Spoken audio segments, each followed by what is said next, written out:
Para iniciarmos essas discussões, Cláudio Sasaki, fundador da GIC, Melina Risso, conselheira do Instituto Igarapé, e Rafael Mazê, CEO da ALES. E agora eu me junto a eles. Obrigada por fazerem parte dessa discussão sobre a tecnologia como um aliado. Essa sessão ela vai trazer exemplos de organizações de impacto social que tem como foco encontrar soluções através do uso da tecnologia. Em uma primeira rodada, eu vou dar espaço para cada um de vocês contar como a tecnologia é aliada do impacto no trabalho de vocês. E depois eu vou abrir a sessão para perguntas. Então, não deixem de contribuir entregando as questões para as nossas assistentes. Se vocês tiverem um pedacinho de papel para escrever, ajuda, senão depois a gente faz as perguntas através do microfone, ok? Acho que muitas dúvidas e muitas questões podem aparecer. Sem mais delongas, vamos começar. Cláudio, será que você podia contar um pouquinho para a gente como que a GIC promove educação para todos e para cada um, dentro desse conceito de aprendizado personalizado, e qual que é o papel da tecnologia no trabalho de vocês? Bom dia. Bom dia a todos, né? Muito obrigado pelo convite. Para mim é um prazer estar aqui. Eu vou tentar ser bem sucinto. Enfim, para quem não sabe, a GIC é uma empresa de educação e a gente usa a tecnologia, especificamente inteligência artificial e inteligência de máquina, para conseguir entender como cada aluno aprende e personalizar o processo de aprendizado dele. Só que a gente faz isso em larga escala através da tecnologia. E acho que dá um pouco de contexto, né? A gente está falando de um país, obviamente continental, onde mais ou menos metade dos alunos que começam ensino médio não termina. Saiu agora uma nova estatística da OCDE que mais de 50% dos brasileiros não têm certificado de conclusão do ensino médio. E não é só esse o problema. A gente também, dos que terminam, a gente está falando de mais ou menos 10% que aprende o básico esperado em português e matemática. E esse é o resultado final do nosso sistema educacional, apesar da gente ter conseguido dar acesso a mais pessoas e por mais tempo durante a vida escolar. Só que quando a gente mergulha um pouco mais nesses dados, quando a gente fala, por exemplo, de aprendizado, hoje, o último dado que eu vi do PISA, a gente tem 93% dos países que fazem PISA estão à frente do Brasil. Quando a gente fala de eficiência, né, além da gente gastar menos por aluno por ano, a gente gasta mal. Então, mesmo países que gastam a mesma quantidade por aluno do que o Brasil, a gente gasta pior. Isso se reflete menos em ganho de aprendizagem. E por último, quando a gente fala de desigualdade, né, e é tão evidente, assim, alguns dados, isso eu vi numa apresentação do Ricardo Paz de Barros, a diferença entre pessoas que concluem o ensino médio com 19 anos ou até 19 anos, né, em branco são mais ou menos 60%, negros a gente está falando de menos de 30%. Os 25% mais ricos do Brasil, mais ou menos 80% terminam o ensino médio até os 19 anos. Os 25% mais pobres, a gente está falando de mais ou menos 15%. Então, esse é o resultado do nosso sistema educacional. Então, a GIC surgiu nesse contexto, a gente viu a oportunidade de oferecer uma educação de qualidade personalizada, com baixo custo, de forma escalável, e aí que vem o papel da tecnologia. Enfim, não vou nem falar do sistema educacional, que acho que todo mundo já está cansado de escutar e viver. Enfim, eu tenho 4 filhos, muitos de vocês devem ter também. O jeito da aula provavelmente é muito parecido com o jeito que a gente teve aula, né, do professor escrever na lousa e os alunos fingirem que estão copiando. A gente sabe que copiar não necessariamente significa aprender e o resultado ele é evidente. E, logicamente, que as pessoas aprendem de formas diferentes, né? Eu tenho 4, os 4 são diferentes e nem todo mundo aprende dessa forma, pelo contrário, né? Eu fui professor durante 7 anos e assim, alunos que eram considerados alunos problema nas escolas chegavam para mim, eram pessoas brilhantes, são profissionais brilhantes hoje, mas que obviamente não se adaptavam àquele jeito que aquele professor ou professor especificamente ensinou. Então o que a gente faz é, em vez de o aluno ter que se adaptar à sequência do livro ou ao material que está impresso no livro, o que a gente faz é inverter o processo, é o conteúdo que se adapta à forma que cada pessoa aprende melhor. A gente não conseguiria fazer isso se não fosse por dados. Então, acho que talvez uma forma simples de explicar, a gente faz um diagnóstico inicial de cada aluno, a gente monta um plano de estudo para esse aluno na sequência que faz sentido para esse aluno ou aluna, com base nas lacunas que a gente identifica. E aí, à medida que essa aluna vai estudando, a gente vai aprendendo como ela aprende melhor e a gente vai personalizando esse plano de estudos em tempo real. E a beleza desse modelo é que, obviamente, quanto mais dados, quanto mais informações a gente tem, mais padrões a gente identifica, mais efetivo fica a recomendação que a gente faz. Isso quando o aluno estuda direto com a Geek. Quando a gente trabalha com escolas, é bem diferente. Porque na escola existe um contexto diferente, existem atores diferentes. E aí o nosso papel, ele passa por 3 dimensões. Primeiro é apoiar o professor ou professora. Então, existe uma série de tarefas que podem ser mais eficientes através do uso de tecnologia, né? Se a gente parar para pensar, o professor ele gasta muito pouco tempo no processo de ensino e aprendizagem. Não é exagero falar que provavelmente 30% a 40% do tempo é gasto com outras coisas dentro da sala de aula. Chamada, parada, o problema, indisciplina, etc. Então, acho que o ganho de eficiência do professor é um. Segundo, é muito apoio à gestão. A gente não faz gestão se a gente não tiver informações. Através de plataformas você consegue capturar essas informações e disponibilizar para o gestor. E terceiro, que é algo que eu acredito profundamente, o professor ele não tem condições de tratar cada aluno de forma individualizada. Através da tecnologia a gente consegue. E principalmente no caso do Brasil, a gente fala, o termo é um pouco pejorativo, a gente fala de recuperação, mas no fundo é um reforço, porque ninguém aprende tudo de tudo que é dado, certo? Sempre ficam lacunas. Só que a escola sempre anda para frente, a escola nunca volta. Quem volta é professor particular ou recuperação. A gente consegue voltar cada aluno. Então, eu dou um exemplo clássico. O aluno que chega para a gente, eu garanto, se esse aluno ou aluna não sabe porcentagem, o problema não é porcentagem, é fração. Certeza, absoluta. Então, na escola, depois de porcentagem, talvez se ela venha a juros. Aqui não, aqui a gente volta essa aluna até fração, e a partir de fração, a gente vai ajustando esse itinerário formativo com base nas lacunas que ela tem. Enfim, a gente, nesses anos, né, a Geek tem 7 anos, nos últimos 3 anos especificamente, a gente chegou em mais de 10 milhões de alunos por todo o Brasil, a gente chegou a ter alunos em 99,8% dos municípios do país, 85% são alunos de escola pública, que acessam majoritariamente através do celular, 65% dos nossos alunos são mulheres, 2/3 são até 18 anos, 1/3 são adultos, que ou não terminaram o ensino médio e estão tentando uma certificação, ou terminaram, mas não fizeram faculdade e estão tentando uma oportunidade através do Enem. Então, esse é um pouco o nosso público, e quando a gente fala de impacto, é claro que existem limitações de você, de um processo de aprendizagem que se dá através de um dispositivo. Mas a alternativa que essas pessoas muitas vezes têm, ou é muito cara, hoje um cursinho, sei lá, um curso preparatório, você vai estar pagando uns R$2.000, né, um cursinho top aqui em São Paulo, R$2.000 por mês, R$1.500 por mês, obviamente que as pessoas não têm acesso a isso. E segundo, geralmente esses materiais mais baratos, por uma questão de mercado, são de pior qualidade. Né? Se você parar para pensar nas editoras, os produtos melhores eles são mais caros, porque senão ninguém compraria o mais caro, você compraria o mais barato. Então, essa diferença de qualidade é refletida no preço e as pessoas que têm menos condições não conseguem acessar.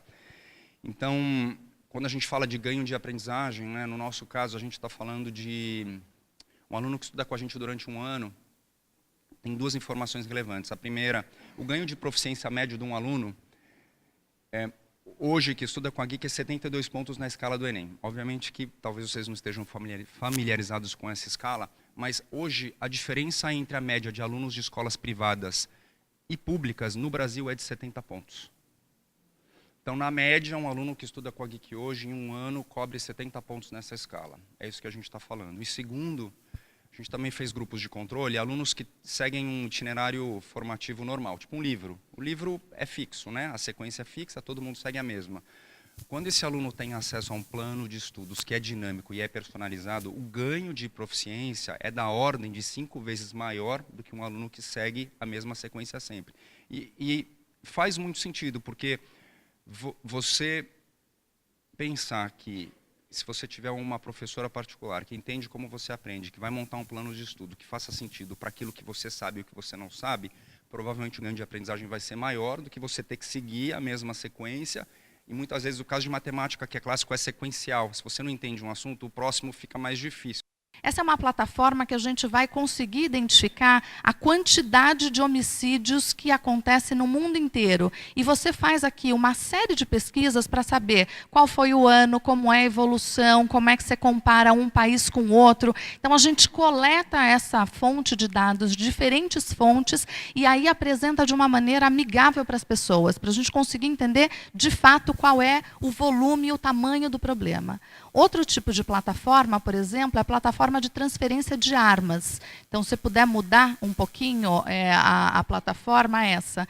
E a gente consegue olhar o fluxo de armas de importação e exportação desde 92 até 2014. E aí a gente consegue observar como é que esses fluxos eles vão migrando, por exemplo, quando eclode uma guerra em algum lugar, como você tem uma migração de armas indo para aquele espaço. Então, sempre trabalhar com uma perspectiva de visualização para as pessoas entenderem esse problema que a gente tem feito para observar políticas públicas, etc., faz muito sentido.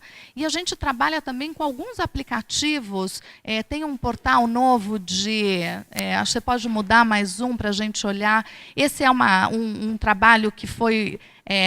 para um aplicativo cívico, que a gente diz, que vai olhando a predição de crimes. Então, você consegue, baseado nos últimos 5 anos, fazer uma predição de onde vai acontecer um crime num raio de 250 metros quadrados, mais ou menos. Então, isso foi uma plataforma que a gente testou para o Rio de Janeiro, e ele vai mudando conforme o horário do dia, então, para as pessoas terem mais informação do que está acontecendo. E uma plataforma mais recente que a gente está tentando olhar o problema das migrações forçadas que tem acontecido no Brasil. E eu acho que ele passa para a última aí, só para a gente entender, e a gente vai acompanhando isso ao longo do tempo, olhando qual é o volume que isso tem. E a gente vem desenvolvendo ao longo do tempo também aplicativos cívicos. Então, por exemplo, para a questão de migrações e refugiados que a gente tem acontecendo, tem acontecido no Brasil, e a gente tem observado a crise, principalmente agora com essa grande migração de refugiados da Venezuela para o Brasil, desenvolvendo um aplicativo onde o refugiado, ao baixar, ele consegue entender onde tem os serviços voltados para ele, seja de saúde, educação, escola, assistência social. Então, a tecnologia, ela ajuda a chegar muito mais próximo das pessoas. E aí você tem essa informação de uma maneira acessível, onde você consegue entender esse volume todo de dados que os especialistas e pesquisadores ficam ali trabalhando nisso, mas ele chega muito pouco na vida das pessoas. Então, contém um pouco essa área de visualização. Mas tem uma outra área que o Instituto Igarapé tem feito, que é uma quantidade de tecnologias aí voltadas para governo. Então, é menos as tecnologias cívicas para as pessoas, mas como essas tecnologias têm ajudado a melhorar o trabalho e a atuação do poder público. Por exemplo, um deles foi desenvolver um aplicativo de câmeras, por exemplo, de câmera pessoal. Então, ele grava o que o policial tem feito, e isso ajuda, por um lado, a melhorar o trabalho da polícia, é uma garantia para o próprio policial, mas ele ajuda a reduzir a quantidade de força aplicada pelo policial, porque ele tem ali uma gravação o tempo todo de áudio, vídeo, localização, etc. Então, ele evita uma série de mecanismos de desvios. Então, ele foi testado no Rio de Janeiro e hoje tem sido aplicado, por exemplo, na Cidade do Cabo, na África do Sul. Então, a gente não trabalha só com esses aplicativos aqui, mas a gente vai levando isso para outros lugares. E acho que tem uma plataforma, que é o que a gente tem desenvolvido no momento, e que é muito bacana, que eu acho que tem a perspectiva de mudar a forma como os municípios atuam na prevenção da violência, porque a gente diz muito, no tema de segurança, quando a gente fala de segurança, a primeira coisa as pessoas pensam em polícia. E a gente esquece o papel do município e o papel da prevenção nesse assunto. E como a violência ela não é distribuída de maneira uniforme no território, E como o público afetado por ela é muito específico e é muito difícil chegar nesse público, o que a gente desenvolveu, uma plataforma, um observatório de prevenção da violência, que a gente desenvolveu junto à cidade de Paraty, onde a gente busca, a partir dos dados das secretarias municipais, educação, saúde, assistência social, conselho tutelar, a partir desse conjunto de informações, a gente coloca todos esses dados em uma plataforma única, onde a gente começa a identificar quem são as pessoas com maior vulnerabilidade de se envolver em situações de violência. Isso ajuda a potencializar o trabalho e a atuação do município, dizendo aonde ele precisa atuar, sobre que público ele precisa atuar e que medida ele precisa tomar a partir do momento que você identifica um agravamento desses fatores de risco. Então, esse é um processo, essa é uma plataforma que a gente desenvolveu em Paraty, então ele tem andamento, a gente está olhando isso na perspectiva territorial, mas, sem dúvida, são tipos de tecnologia que ajudam os governos a enfrentar o tamanho do desafio que tem pela frente e que a gente precisa, com o esforço de todos nós, fazer essa virada do jogo. Então, acho que nas perguntas a gente conta um pouquinho mais, mas esse é um tipo de atuação e como a tecnologia tem nos ajudado a pensar essa perspectiva de redução e de reversão do quadro de segurança no país. Obrigada, Melina. Também a gente estava falando um pouquinho antes a respeito da questão de entender e de visualizar mesmo, né? Que ela falou, não, é importante mostrar, porque eu acho que nessa época que a gente vive, muitas vezes, de banalização da violência, transformar os 64 mil homicídios no tamanho de uma cidade, do tamanho de Bertioga, é fundamental. Eu acho que esse trabalho, o mapa mostrando o fluxo de armas, realmente são coisas mecanismos e formas de visualização super importantes para conscientizar as pessoas, né? Bacana, obrigada. Rafael. Oi, oi pessoal, tudo bem? Eu queria dizer obrigado para o convite, é muito bom estar aqui no Brasil. Eu trabalhava aqui faz 3, 4 anos já, é a primeira vez que volto. Então, ainda não decidi se vou falar tudo em português ou em português, então vou pedir desculpa aos tradutores, já que vai ser um pouco difícil para eles. Tenho um apoio visual. A Alice é uma empresa uma empresa de blockchain que está muito focada em transparência de dados de impacto, impact data. Ok, perfeito. Primeiro que tudo, quem está confortável com o tema de blockchain? Só para saber. Tá, ok, poucas pessoas. Blockchain, para mim, são 2 coisas principais. O Rodri, da CAF, estava explicando que é como uma tecnologia de transparência radical. A gente usa isso muito no que faz Alice. Pode pensar na tecnologia blockchain quase como uma spreadsheet, como uma planilha Excel, isso. Mas que todos podem ver. Então, uma planilha como completamente pública, e você pode ver tudo o que está acontecendo dentro disso. Então, se você fala de Bitcoin, que é a primeira implementação de blockchain, você pode ver todas as transações entre todas as pessoas no mundo de Bitcoin. Não está ligado à sua identidade, por isso que muitas vezes se fala de usar Bitcoin para comprar drogas na internet, né? E isso é só possível porque não está vinculado diretamente à sua identidade, mas é muito transparente. E a gente usa isso para mostrar ou para incentivar as organizações sociais a contribuir os dados sobre o seu impacto concreto. E isso é outra coisa que para mim é a tecnologia blockchain, que são todos incentivos. Então, quando você começa a olhar como funciona Bitcoin, outra vez, de maneira muito básica, tem um incentivo aí para segurar o network, para que essa planilha funcione sem ter necessidade de intermediários. Então, no mundo análogo, no mundo atual, se você quer mandar dinheiro a uma outra pessoa, tem que passar por o banco, que vai passar para o banco da outra pessoa, que finalmente vai poder usar este dinheiro. É ainda mais complicado se você quer mandar dinheiro a um outro país, que tem que passar por uma banca correspondente e tudo isso. Por isso que custa muito fazer foreign aid, por exemplo.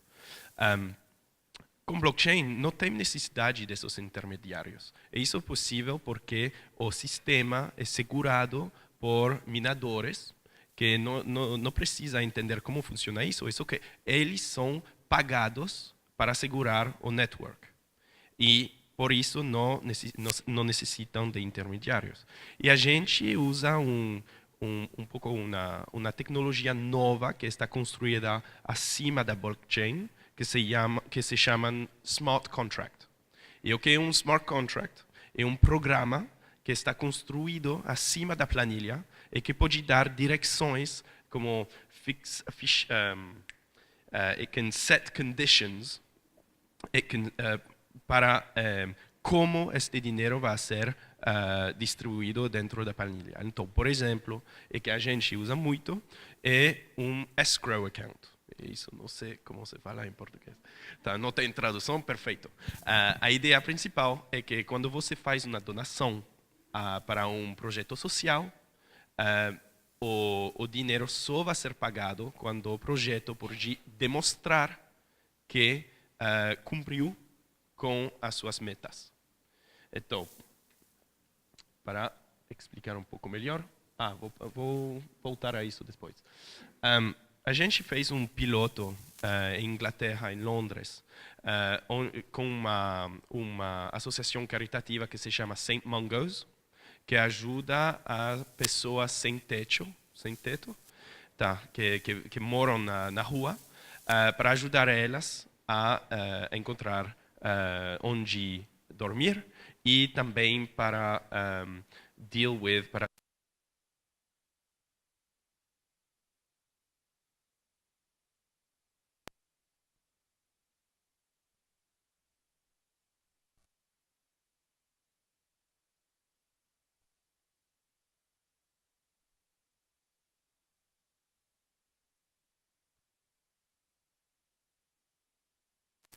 ao programa, não vai diretamente à associação. Tem que ser primeiro validado. Quando a associação fala que ha ajudado alguém a encontrar onde dormir, tem que ser validado por um verificador independente. E que no caso desse piloto foi o governo de Londres, o Greater London Authorities, o Housing Team, que olhava as provas de que, in English, looked at the rental agreement. So if the homeless people found accommodation, it meant that they signed a rental agreement. E então o governo de Londres validou isso, que isso provoca o pagamento das donações, tá? E então, quando falo de incentivos, é isso que quero falar. É que um incentivo para as organizações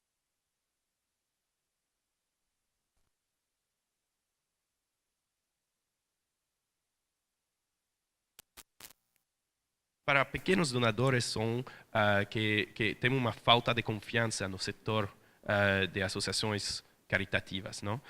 Não sei se é a mesma coisa no Brasil, suponho que sim, está trabalhando aqui durante 3 anos, tem um pequeno problema com a corrupção aqui, pequeno, mas em Inglaterra também tem um cinismo enquanto ao setor, que tem muitos escândalos também, que isso bloqueia para as pessoas de doar.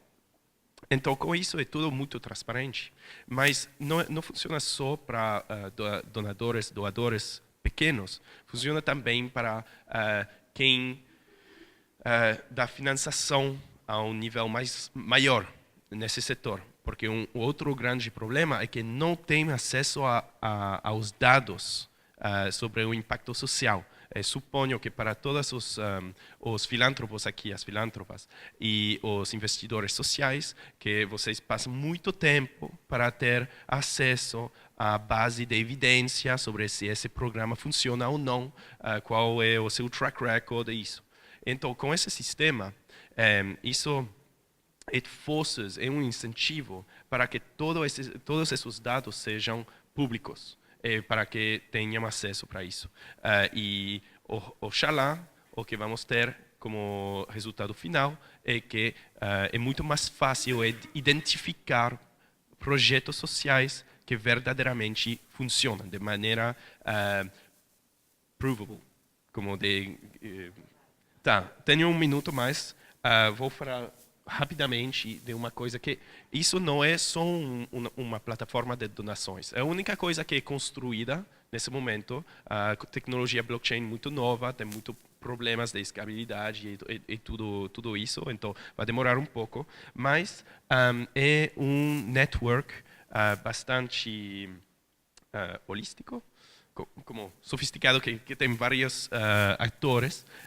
Então, investidores sociais e evaluadores de empresas sociais e de associações caritativas, e também um network descentralizado que é manejado, que é gerenciado por os atores dentro do network. Então, não é a Alice que gerencia tudo, a escolha de todos os projetos é feito também por os atores dentro do network.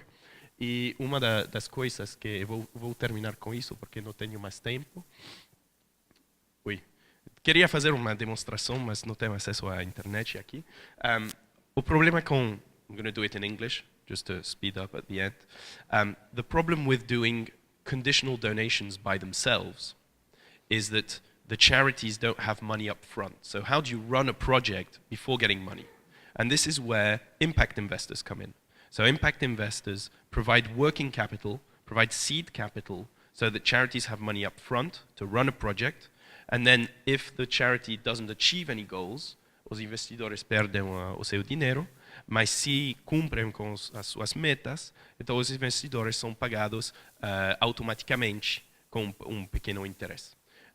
Então, tem muitas coisas para falar mais, mas não temos tempo. Se vocês têm perguntas, com muito prazer vou responder. Obrigado. Muito obrigada, Rafael. Eu acho que tem muitas coisas super interessantes que eu acho que a gente ainda não está conseguindo, não começou a explorar aqui no Brasil em termos de avaliação de impacto, em termos de próprio monitoramento e avaliação de projetos e organizações que a Alice já tem essa tecnologia, e a gente vai falar mais a respeito disso daqui a pouquinho. Mas agora eu queria abrir o espaço para vocês. Se vocês não tiverem perguntas, eu tenho um monte, mas eu vou abrir para vocês para falarem e fazerem suas perguntas. Os microfones já estão rodando. Alguém tem alguma pergunta? Bruno? Minha pergunta vai para o Rafael. Se você precisar, faça em inglês também, mas vou tentar em português. Você treinar também o português.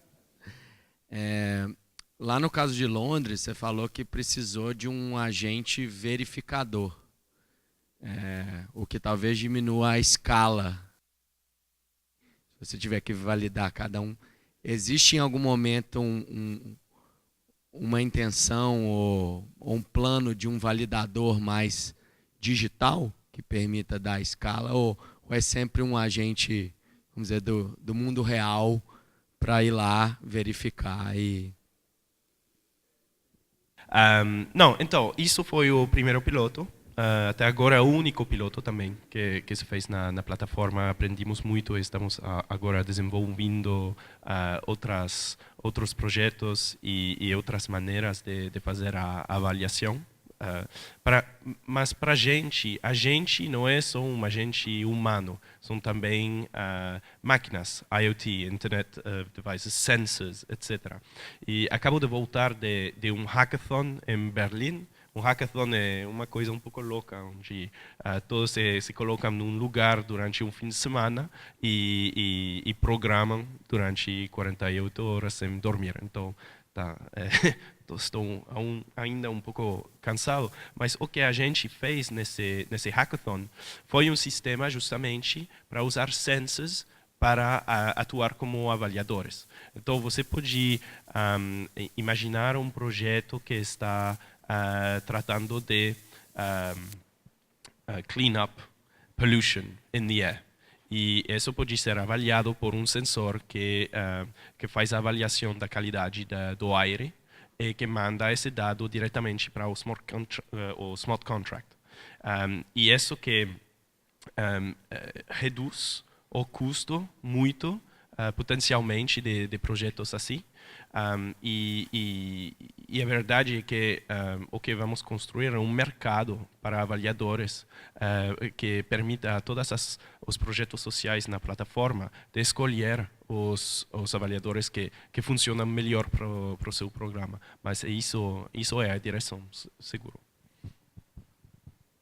Até eu vi um exemplo de uma tentativa que estava sendo feita aqui no Brasil a respeito desse assunto de fazer a avaliação através de comprovação por fotos.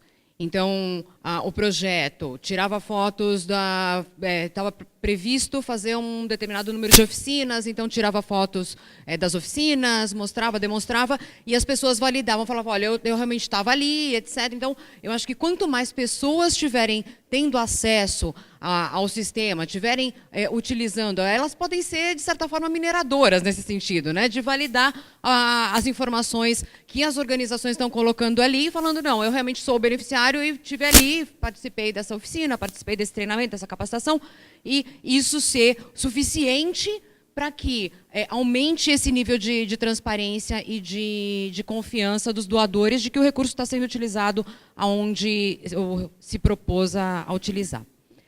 Mais alguma pergunta? Gladys, vamos lá, no microfone. Uma pergunta para o Cláudio, né? Na sua fala, meu nome é Gladys.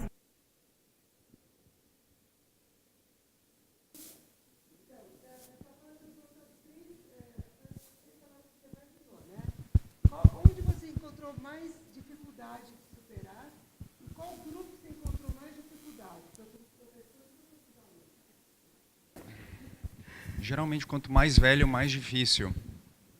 Eu acho que por uma questão de influência mesmo, de forma de aprendizado, de facilidade com o digital.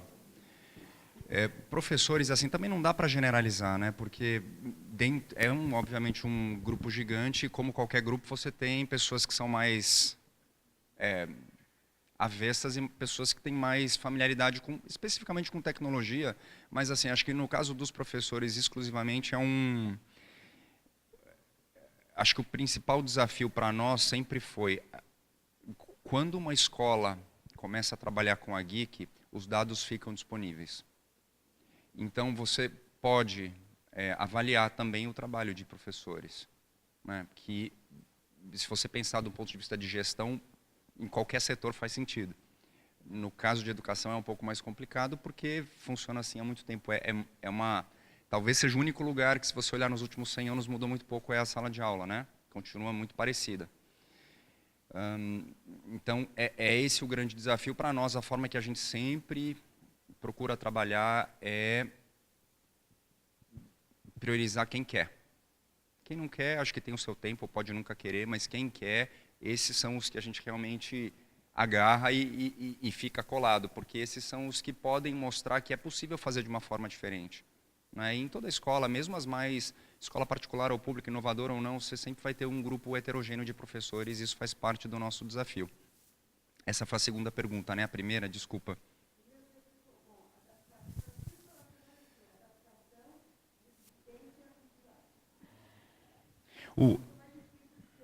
Primeiro foi que você falou, adaptação. As três palavras que você mais usou, adaptação, enfim, eles são e aprendizagem. Obviamente relacionados, mas para nós o grande desafio é porque o aluno ou aluna, o tema escola, de forma geral no Brasil, é visto com muito desinteresse, certo? Porque Assim, a gente faz um teste quando a pessoa entra na Geek. Na primeira semana, ela passa um dia numa escola e ela fica como aluno ou aluna sentada 5, 6 horas escutando o professor falar.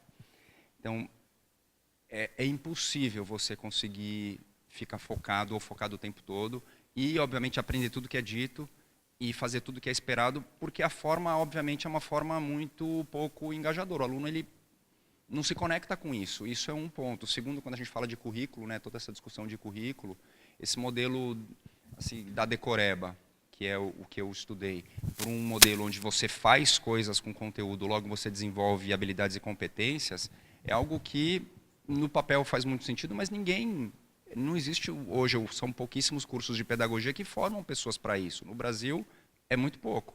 Então, a aula, o resultado da aula é uma aula muito chata, muito maçante. Então, o aluno ele é muito desinteressado e esse desinteresse ele só aumenta.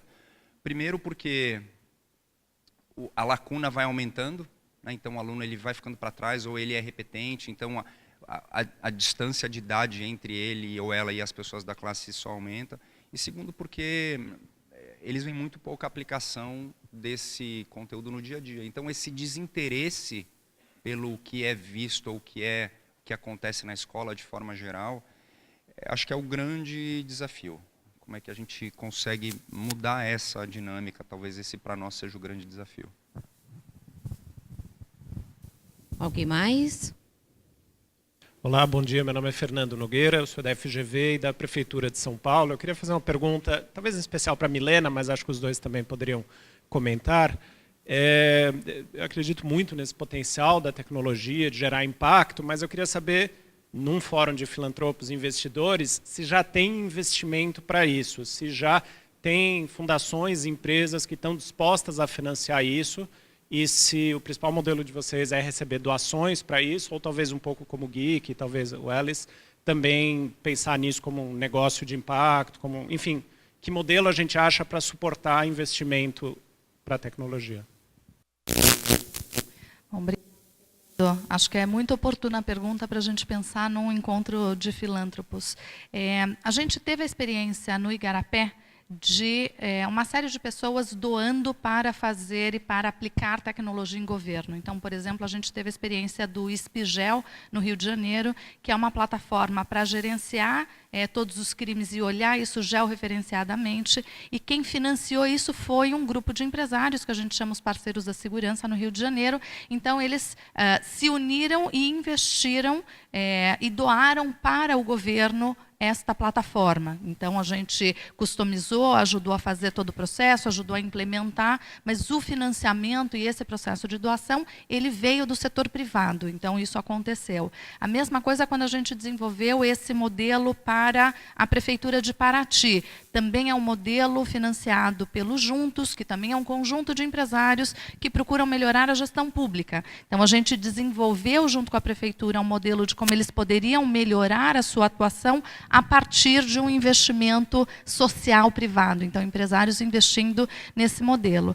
Mas é importante que, quando a gente pense essas outras plataformas de atualização, todas elas a gente fez a partir de parcerias, mas tem um outro elemento e um componente que é a manutenção dessas plataformas. Então, não é só a gente fazer uma vez, porque o que a gente vai transformar é pegar dados, porque a gente não está falando de uma pesquisa, né? Então não é uma foto, isso é um filme. E quanto mais ela for um filme, melhor ela ajuda a gente a conhecer o que está acontecendo e mesmo a tomada de decisão. Então, muitas vezes o que a gente observa é um financiamento inicial para começar uma estrutura, mas não necessariamente um engajamento num processo de manutenção. E o processo de manutenção ele é tão importante, porque como a gente viu nas palestras da manhã, e mesmo aqui, se a gente não tem dados cotidianamente e o machine learning só funciona se os dados eles estão atualizados, se os dados eles são melhorados, todo esse mecanismo,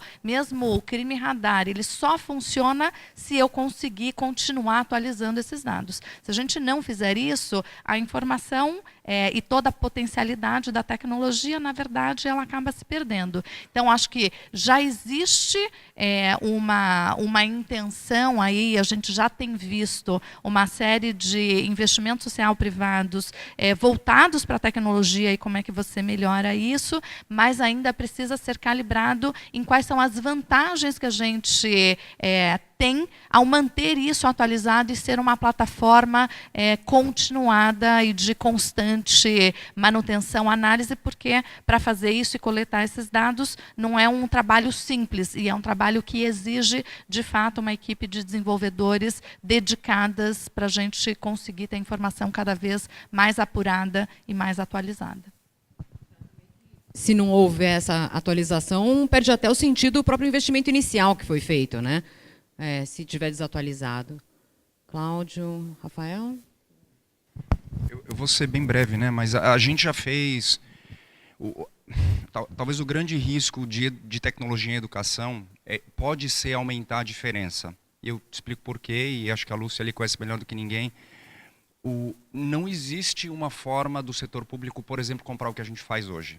Não existe um mecanismo jurídico que possibilite que qualquer secretaria de educação possa comprar o que a gente faz. Então, ou a gente vive de doação, ou a gente monta um modelo de negócio que, obviamente, é sustentado por ou pessoas ou escolas particulares.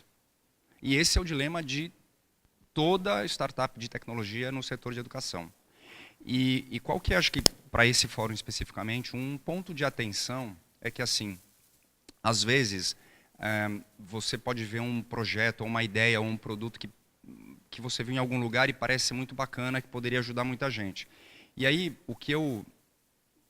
acho que o cuidado que a gente tem que ter é porque daí, quando você toma a decisão de fazer um piloto, o famoso piloto, e financiar essa iniciativa, provavelmente, se você não tomar um certo cuidado, você está matando, ou você geralmente acaba matando alguém que está tentando transformar aquela mesma ideia num negócio. E provavelmente você também não vai ficar para sempre. Então, em algum momento você financia e você sai. Só que em tecnologia não existe sair, porque se você para de investir, a tecnologia fica obsoleta. Então, mas aí quando você sai, aquele projeto eventualmente acaba morrendo e aquele que estava tentando transformar num negócio também morreu. Então é um pouco de cuidado como é que esse dinheiro de financiamento de piloto ajuda ou não iniciativas no setor. Acho que esse é um ponto de atenção. Rafael? Talvez rapidinho, falando de como a gente conseguiu financiação também, tivemos muito apoio do governo britânico no começo, que recebemos donações, grants do governo, e agora que somos uma empresa social, acabamos de fechar uma primeira rodada de seed funding, que são uma mistura de impact investors, investidores sociais, e também de esse fenômeno de blockchain muito louco. Então tem muito agora fundos de cryptocurrencies, de pessoas que fizeram muito dinheiro com Ethereum, sobre a qual plataforma a Alice está construída, e Bitcoin e tudo isso. Mas é sempre muito difícil como empresa social levar fundos, então a gente ainda é dependente de outras doações, e o que agora estamos fazendo é tratar de fazer parcerias em vários países. Também estamos olhando projetos em Colômbia, no Japão, talvez no Brasil, vamos ver. Mas esse assunto de financiação social, sobretudo para empresas sociais, é sempre um pouco complicado. Nosso tempo já está super estourado, mas eu vou dar um espaço para mais uma perguntinha só, porque as perguntas estão ótimas e super interessantes. Vamos lá. A pergunta, na verdade, é o seguinte: como que vocês, sendo empreendedores sociais também, lidam com essa ansiedade do impacto, né, que vocês geram com a ideia inovadora que vocês trouxeram, versus fugiu a palavra, mas assim, o que o investidor social exige? Porque o tempo que isso leva para gerar realmente resultado pode ser grande, né? E aí, não, é como vocês falaram agora, Não é só uma questão de um projeto piloto. E o projeto piloto pode até dar errado, e que bom, que você aprendeu com aquilo também.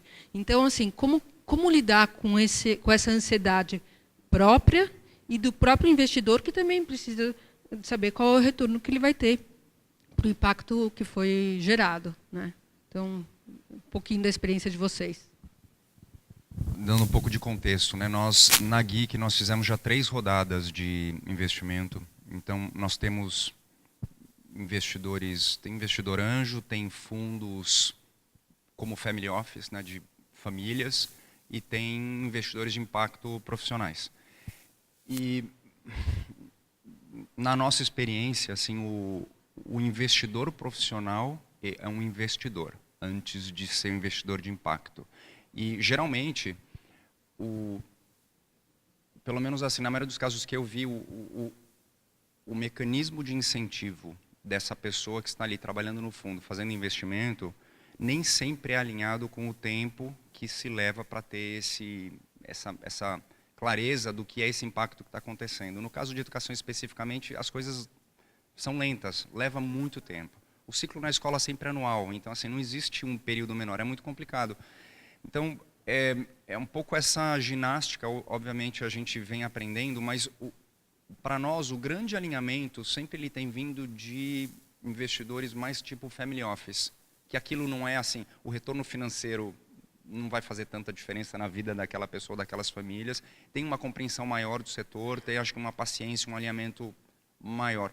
Porque o risco, assim, a gente como empreendedor inclusive, o incentivo é crescer, né? Tudo é assim, se você parece que você não cresce, o sucesso não aparece. E acho que esse é o grande risco no dia a dia, não é nem assim, é muito nas decisões do dia a dia, de você construir alguma coisa que vai gerar resultado no longo prazo versus se enganar e fazer coisas no curto prazo que vão gerar uma percepção de sucesso maior. Acho que esse é o grande dilema quando você traz dinheiro de fora, né? Como é que, se você não tiver esse alinhamento, eu acho que você tende a tomar decisões mais de curto prazo, porque você vai precisar de mais dinheiro, provavelmente.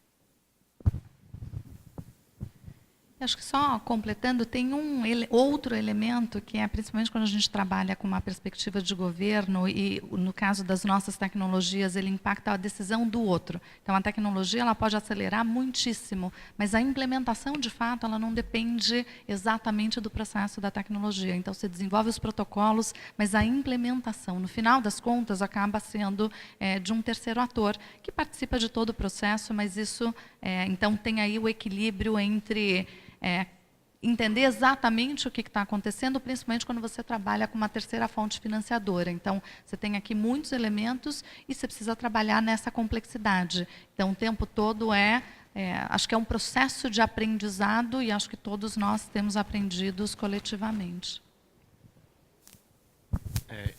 Bom, não posso falar muito porque temos que terminar agora, mas isso esse tema de avaliar o impacto e de ter um impacto em mente sempre é o que fazemos. Então, o que acabo de apresentar é só uma parte muito pequena dos sistemas e dos incentivos que a blockchain permite para enfocar todo mundo sobre o impacto e os dados de impacto, etc. Então, diria só sign up to our newsletter e vamos a falar muito mais disso e explicar como a tecnologia blockchain podia ajudar. Melina, Cláudio, Rafael, obrigadíssima pela conversa. Foi muito bacana mesmo. Acho que vocês trouxeram realmente formas em que a tecnologia é super aliada à nossa. Muito obrigada e uma grande salva de palmas para nossos palestrantes.